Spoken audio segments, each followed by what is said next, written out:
Welcome to Change the Climate, the program about the Olympia chapter of Citizens Climate Lobby and efforts to create the political will for a livable world.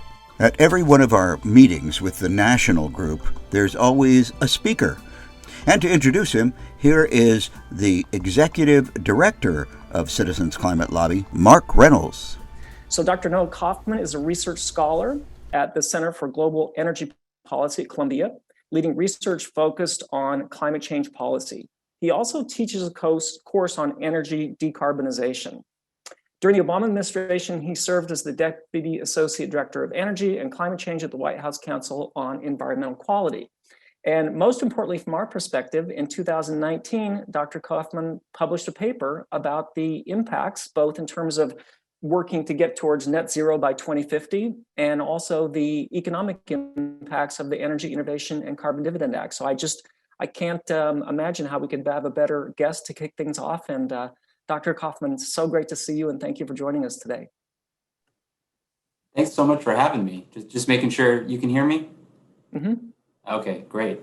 I'm glad I didn't ask how many people join these calls beforehand, because I haven't had time to get nervous. But it is definitely an honor to be asked. I've long admired your organization, just from, all the volunteers, or the infectious positivity you all have, and then just day to day working with folks like Danny and Jerry and Ben has always been a pleasure. So it's great to be here. What I was going to do is mainly talk about one recent project that we came out with last year on what we call net zero consistent carbon prices. And then at the end, hopefully I'll have time to just briefly touch on a couple other relevant pieces of work related to sort of how carbon price fits into a broader policy strategy. With that, I guess let's get started. I'm looking forward to the Q&A most of all. So hopefully I'll get through this relatively quickly.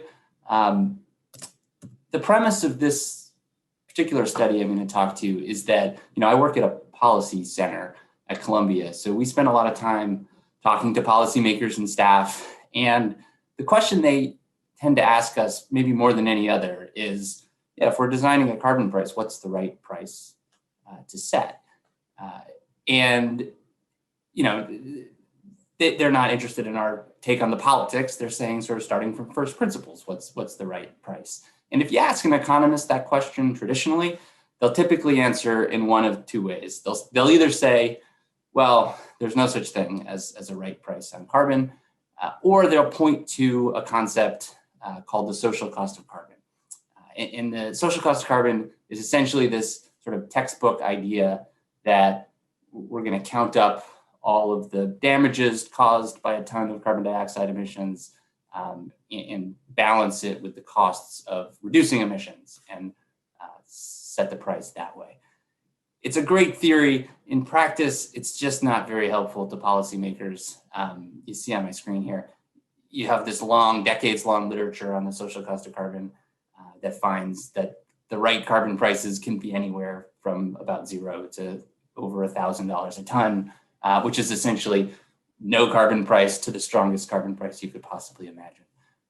So we started there and said, well, I guess I was going to make one other point here, which is maybe most notoriously, Bill Nordhaus, who's a Yale professor and sort of the pioneer of this social cost of carbon metric, very famously, when he won the Nobel Prize a few years ago, showed that his social cost of carbons, when implemented as carbon prices, led to what he called an optimal pathway to 4 degrees Celsius in the 2100s, which caused a lot of people, I think, in the climate world to say, wait a second, 4 degrees Celsius is not what we are looking for. So in any case, moving on from that, we said, social cost of carbon isn't that helpful. We don't want to just shrug our shoulders. We want to be useful. So what's the best we can do? And that's where we came up with what we call our near-term to net zero CO2 prices. And this is just a snapshot of the publication in Nature Climate Change last year. Hope everybody will check it out. And we start by saying, what are the attributes that we want in a carbon price when we're thinking about that price level? And we describe a list of 4. So first of all, like the social cost of carbon, we are interested in balancing the costs of emissions reductions with the benefits in terms of reduced climate damages. Second, a concept that we call your credible precision. That is exactly what the social cost of carbon doesn't have. It's the ability to point to a number and say, I have a method that lends support for that number instead of others. And then 3 and 4 are pretty self-explanatory. We want the method to be as transparent and understandable as possible, and we want it to be consistent with the objectives of the policymakers who are going to use it.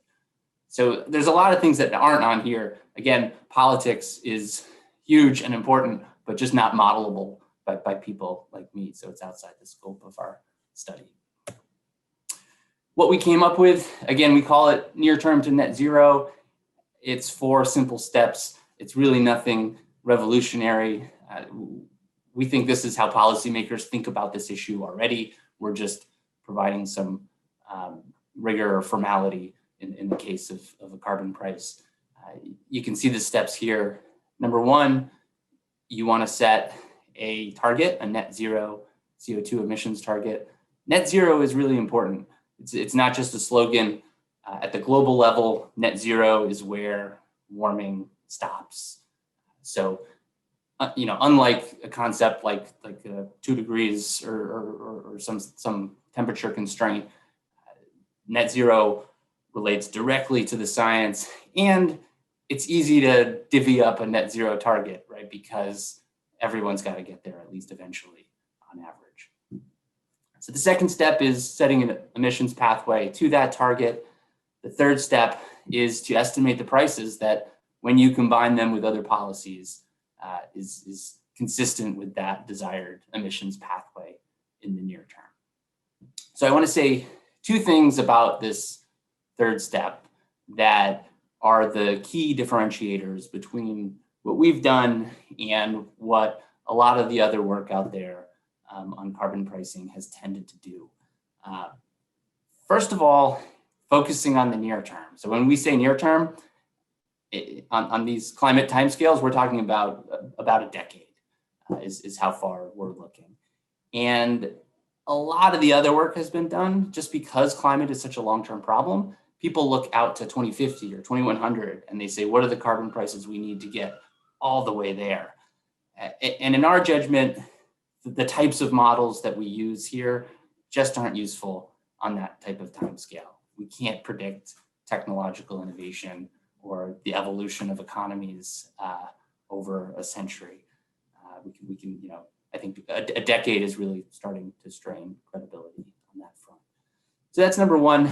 The second differentiator is the combining it with other policies, which I think should be the most intuitive thing in the world. Just maybe the easiest example to use is to think about internal combustion vehicles, right? And if we do want to get to zero, we need everyone to switch away from those vehicles. But the idea that we're going to do that just by raising the price of gasoline enough, it's not what we should do. It's not how policy making will actually happen. We want to combine a carbon price, which would raise the gasoline price, with a lot of other measures that would promote new technologies, invest in charging stations and other infrastructure, maybe fuel economy standards and those kinds of measures. And when you do those other things, it affects the carbon price that you need to achieve a given emissions outcome. So these are the 4 steps. The last step is just to iterate, because we say the other reason that we don't have to go all the way out to 2050 or 2100 is because uncertainty is going to resolve itself to some extent over time. And we want our method to update when that happens. So those are the 4 steps. The second half of our paper is to put some numbers behind it. We use one specific model called GCAM, which is imperfect like all models. So that's why we're calling these findings illustrative, but we do look at emissions pathways for the United States as a whole and say, what are the prices that are consistent with those pathways? So if you look on the left side of the screen here, the three different colors represent targets in 2040, 2050, and 2060. We're not advocating for any of them. We're just trying to be relevant. And 2050, I think in particular, is the one that gets the most support these days. So if you look at that light blue bar there, that's a straight line pathway to net zero emissions in 2050.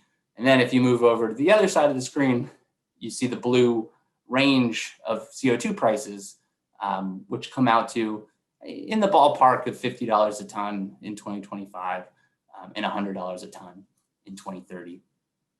And then the last thing, sorry if this slide is a bit messy, but the last thing you see is this black bar here, this black range, and that's the range of proposals in Congress over the last couple of years and their carbon prices. And the interesting thing to us was that the 2050 results, at least, fall roughly within those ranges of existing proposals. We did a bunch of uncertainty analysis, and I won't go through all of these, just because, obviously these results depend on things like oil prices and technological progress and how the economy evolves. So we looked at all of those things and found that that's how we got our range of results that you saw on the other screen. In particular, again, complementary policies is one of the biggest drivers. And you can see that here with sort of the high complementary and the low complementary scenarios. The more you use other investments, regulations, those kinds of things, the less there is for the carbon price to do, so the lower carbon price that you need, and vice versa. So the takeaway for us of this study, and we hope readers as well, is that these near-term to net zero prices, that they're certainly not perfect, but we think that they can help policymakers set prices in a way that social cost of carbon cannot. We think it's sort of interesting that our at least illustrative results are similar to existing proposals, and maybe you guys will be interested in the similarities to the Energy Innovation and Carbon Dividend Act in particular. And then you see a few different caveats on the screen here that are important. Maybe the one I'll point to in particular is if you have different jurisdictions using this same method, they're going to come out with different results. So maybe some of you saw that Canada just put out its own big climate plan just a couple of weeks ago that involved some very high carbon prices, going to, I think, 170 Canadian dollars a ton by 2030.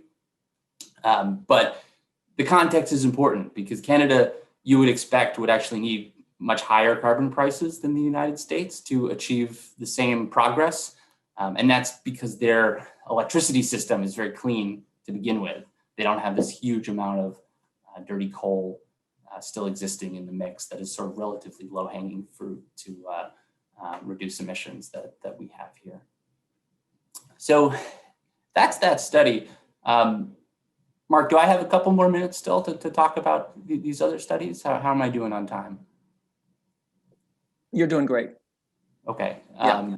Well, I'll be brief, but so this issue of sort of a broader policy strategy is something that my group at Columbia has focused a lot of attention on the last few years. And I think the politics of today, as Mark alluded to earlier, sort of bears this out, given the diversity of views and ideologies looking at this problem. So one thing we did in a study released in 2019 was to just try to provide an analytical framework or a conceptual framework to policymakers to say what types of policies fit well alongside a carbon price in a broader policy strategy. So the first thing we did was provide some definitions. So you see that on the bottom of the screen here. We say a policy is complementary to a carbon price if it can enable lower cost emissions reductions or achieve a separate policy objective at a lower cost compared to just a price alone. And then we defined a redundant policy as one that raises cost without achieving additional emissions reductions. And what we went about to do is to take those definitions and assign policy types across the spectrum, which you can see on the screen here, from more redundant on the right to more complementary on the left. And at least if policies are designed well, which is our assumption, and of course there's a massive caveat, well-designed policies, there's quite a few of them that can be very complementary with the price on carbon. I won't go down the list, but it's on the left side of the screen here. All the way to the right side of the screen, just one category did we label as fully redundant. And that's the idea of regulating the emissions from a facility that are also subject to the same emissions are subject to the carbon price. There may be reasons why policymakers want that redundancy, but we declared those types of regulations redundant. So that's one study. The last one I wanted to mention was to take that conceptual framework, and then in a more recent study, we asked the question of, well, what actually moves the needle? So if you start actually as our sort of baseline or business as usual scenarios, we start with two different carbon taxes, what we call a low tax in light blue here and a high tax in dark blue. And it sort of spanned the range of the existing proposals in Congress was how we came up with these taxes. And then what we did was layer sector-specific policies on top of those taxes to get a sense of what's the most important from an emissions perspective. So the results that you see on the screen here look at million metric tons of CO2 by 2030, and ranges that capture at least some of the uncertainty involved. And you can see, I guess I'll point out a couple of things. First of all, the size of whether you have a high tax or a low tax matters in some cases and less in others. The top category here, limiting natural gas plant build outs in the 2020s, actually provides a lot of emissions reductions if your carbon tax is low, and does very little if your carbon tax is high, because the tax itself accomplishes that goal, at least in our analysis. And then the other thing to look at, which I think is kind of interesting and maybe counterintuitive, is that you have electrification of vehicles in the transport sector, electrification of appliances in the building sector. These are actions that we tend to think are pretty critical for long-term decarbonization. If we want to get to net zero in 2050, we desperately need to get moving. But because the stock turnover in these areas is so slow, you only get a few percent of consumers replacing their cars or their furnaces every year. You don't get a huge bang for your buck in the 2020s. Which it presents sort of an interesting trade-off in priorities for policymakers. If they want to get on that steep emissions reduction path now, or if they want to focus on sort of best setting themselves up for the long run. So I think with that, I will stop and thank you all again. I have my contact information here, so please reach out and fantastic. So questions. Flannery's been monitoring the questions in the chat. I have a couple of things I want to follow up with, but I do want to ask Flannery kind of what the themes are in the chat that people want answered first, and then I'll see if there's time for my own questions. So Flannery, what are you hearing from people? We have a few questions wondering what are the impacts of a regulatory approach versus a straightforward carbon price, and particularly how would that affect low-income households going the regulatory route versus a carbon pricing route?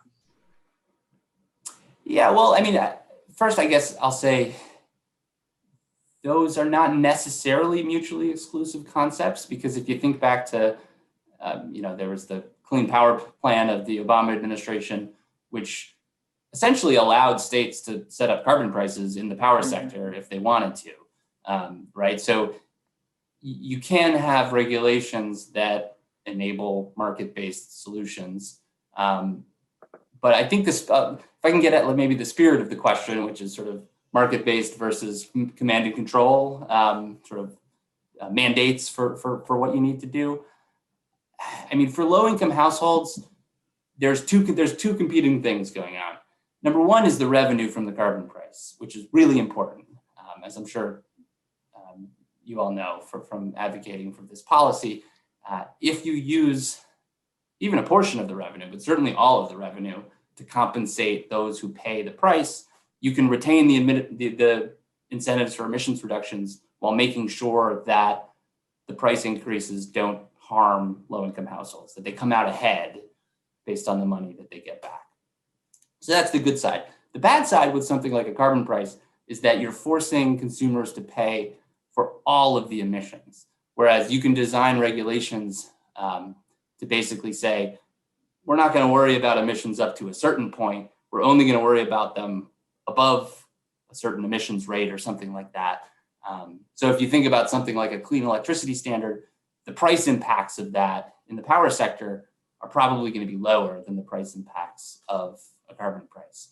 You just don't have the revenue to compensate. Okay, and then we also have a question. Eric is wondering if you've presented this study to members of Congress, and if so, how did they react, or what did they ask you? We have. I mean, probably a few members of Congress and as many staffers who will respond to our emails, and the reaction has been positive. Sort of like I said before, for most people who focus on climate, we've found sort of relief that people in our position are just sort of thinking about the issue the way they do. They're already thinking about how do we get on net zero consistent targets. A lot of them are interested in carbon pricing. So merging those concepts has been, we hope, useful for a lot of them. Flannery, let me follow up on that for just a second, if you don't mind. So last year you testified before Energy and Commerce. There was some comments you made about a carbon price and GDP over, I believe, about a decade. And could you tell us what the nature of your comments were there? Yes, you're testing my memory, but the literature, there's a long literature now on economic impacts of carbon pricing, and the basic conclusion is that there just isn't that much evidence that the carbon price is a big impact on economic output one way or the other. And if you use the revenue in really pro-growth ways, you could absolutely see a carbon price that added to GDP. If you took the money and burned it, you would think that it would be problematic.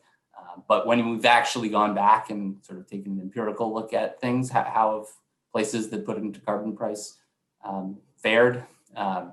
It's pretty close to neutral, which is great, because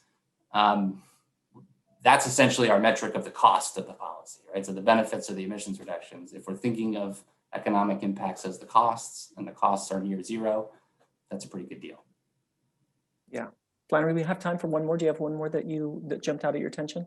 Sure. A lot of people were wanting to dig into the graphs and the slides. Are those going to be? Are those available somewhere? Could they look at the study, or could you make those available to folks? Oh, absolutely. Yeah. What I can do is, I don't know if I can insert a link into the chat or something like that. I can give you a link to it. If you Google near term to net zero nature climate change, it should. Perfect. Okay, we'll get a link for that in the chat for everyone who is asking for the slides. Great. And I think one thing that the slides validate is that there's points that we need to hit in 2025, 2030 in terms of where the price needs to be to get to net zero by 2050. And I think one of the things those slides show is that the Energy Innovation Act is within the range of those prices. That's right. And I guess the one thing, if you're steeped in the economic literature on this, economists historically have tended to recommend prices that rise at a slower rate. A lot of proposals have prices rise at the interest rate, which can be very low. Our method doesn't show that. Our method shows a much higher rate of increase, which is very much consistent. I don't know. I think maybe you guys were just way ahead of us and figured this out, or maybe it's a happy coincidence. But yeah, it's much more in line with your policy proposal, that price increase. Yep. Flannery, you got 2 more minutes. Do you have one more that you wanted to ask? Let's see. We have a question from Sarah asking if, do you think carbon pricing drives innovation? That's a common talking point that we hear from members of Congress that want to support innovation. How would you answer that?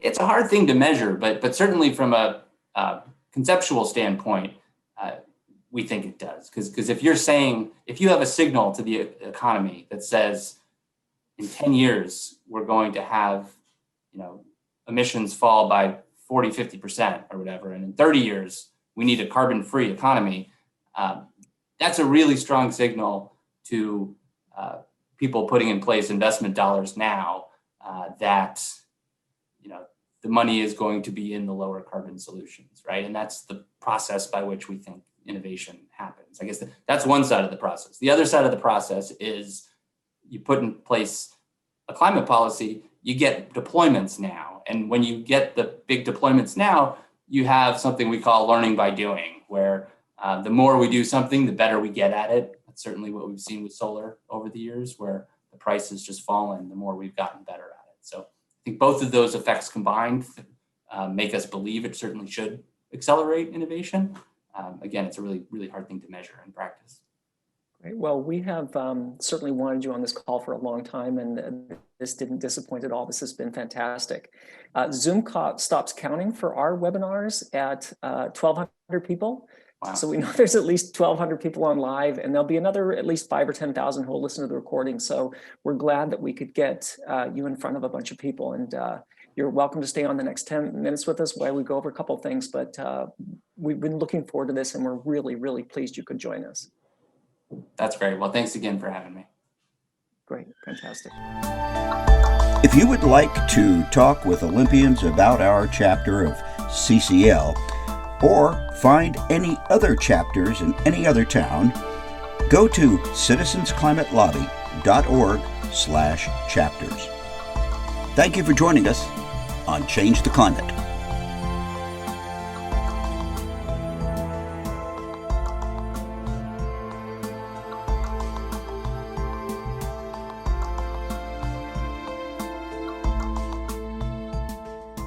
We insure our health, our homes, and our cars. So why not our environment? 14 of the 15 warmest years in recorded history have occurred since the year 2000. Carbon emissions are the problem. Our national safety, economic well-being, food security, and the very survival of future generations are at stake. The good news is that it is solvable. Find out how at citizensclimatelobby.org. Let's make the environment part of the debate.